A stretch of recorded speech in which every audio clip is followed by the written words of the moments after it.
In today's video, I'm going to teach you how to start an online store that you actually own using GoDaddy's online store. If you've ever dreamed of having your own space on the web to showcase your products, then stick around as we break down everything you need to know. First things first, let's talk about planning your store. Before you dive into the technical aspects, take a moment to sketch out your vision. What kind of products will you offer? Who is your target audience?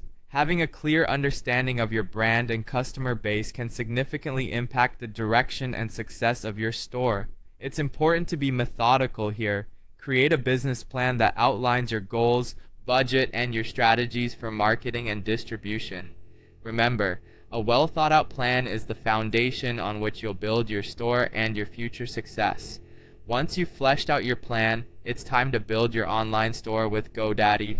GoDaddy offers a suite of tools that can simplify this process, especially for beginners. Start by choosing a domain name that reflects your brand and is easy for customers to remember.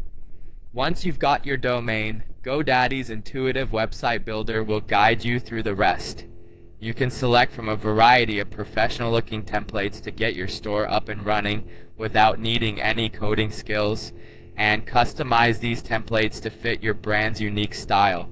The goal here is to create an inviting and easy-to-navigate store that makes shopping a breeze for visitors. Now that your store is ready, it's time to set up your products and operations. This part is crucial as it involves adding product listings, images, and descriptions to your online store. High-quality photos and compelling product descriptions are essential to attract potential buyers and convince them to make a purchase. Don't forget to categorize your products carefully to enhance navigation. Additionally, consider implementing an efficient inventory management system, which is vital for keeping track of stock levels and preventing overselling. You should also set up your